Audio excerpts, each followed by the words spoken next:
What's the process behind becoming a professional darts player? Well, for me, it was about going through the ranks of my local area, representing my county, playing in Super League, and then as and when I got a chance to go and play some competitions and practice. Is it within the rules to use a calculator to work out your required checkout if needed to? I don't think so. I don't think you can use a calculator. You can ask the referee what you want left, but let's just say you want 54. The referee can't say to you 14 for tops. He can only tell you the score that's left.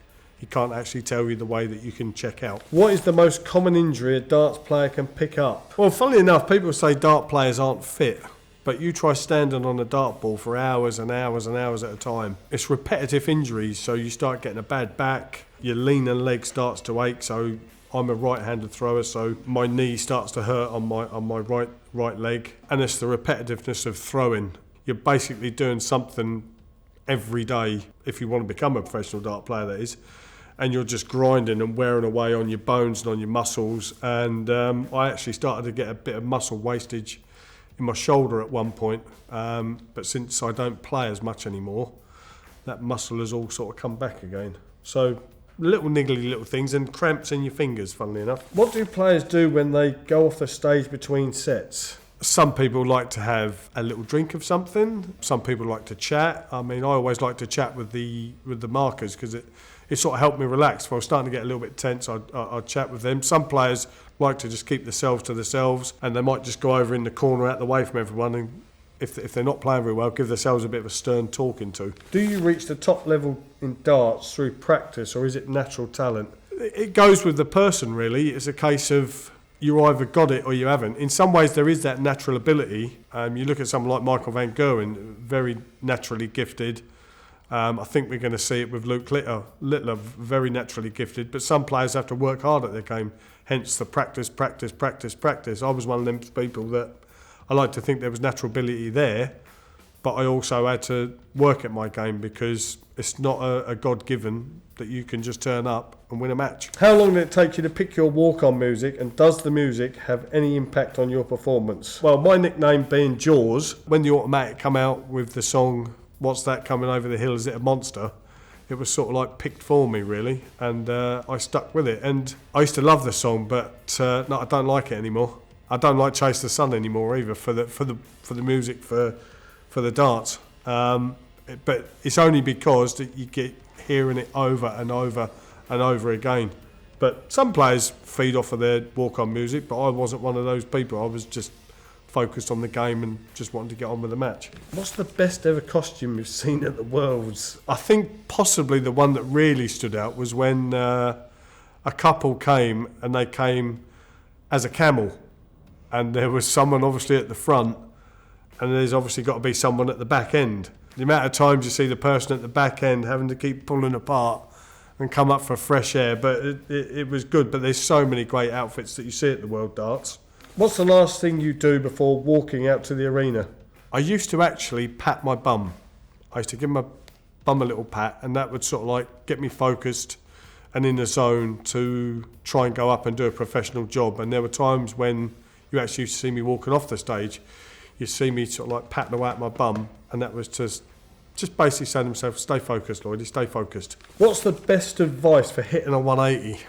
When you hit your first two trebles, I know you're getting excited because you think to yourself, this could be my first.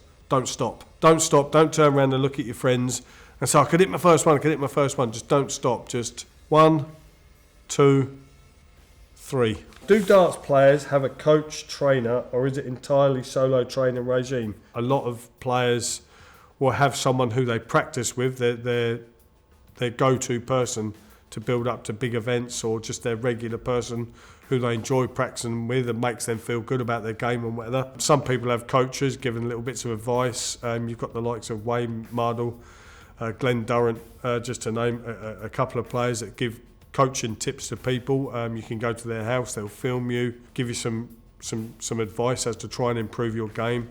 But then again, you've got the individual as well that will turn around and say, no, I don't need that, I just do it all solely myself. I prefer practicing on my own. I have practice partners over the years. Another former world number one, Rod Harrington, I practiced with him quite a bit. Kevin Painter, But I also enjoyed practicing with good friends as well that I knew were at a good standard at the darts, and I had to still play decently well to maintain my form.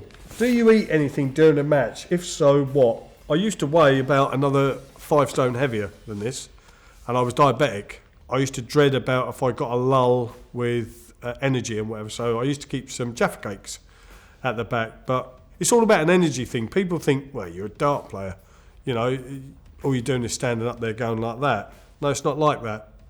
You're under intense pressure, you're under a lot of heat of the lights, you've got the expectancy of the crowd, and it's all pressures, and all that is draining on your body.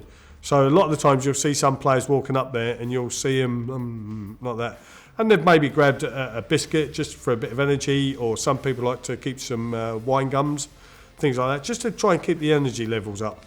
Is there a dress code for darts players, or can you wear whatever you want? Well, when you participate in the Professional Darts Corporation events, there is a dress code. It's black trousers and dark footwear. They tend to let you wear any sort of shirt that you desire, apart from a football shirt. No football shirts, and I don't think they really like round neck like t-shirts. They prefer something like this one, basically, like with a collar or whatever, something, you know, but always pick something as well that you feel comfortable with. Make sure you're comfortable with it. When I played in my prime in the big events, I had a proper button-up shirt, blue shirt with all my logos on it and whatever, but I made sure, for me, you saw someone yesterday, Lawrence O'Largan, and maybe Gary Hansen, all of a sudden they start going like this and they're pulling their top up further and further. That's because it's gripping underneath. So I had a cut of a shirt, short sleeve shirt, and I had a big deep cut, so it didn't grip me. Thanks for all your questions. Hit the subscribe button so that you don't miss any of the uploads.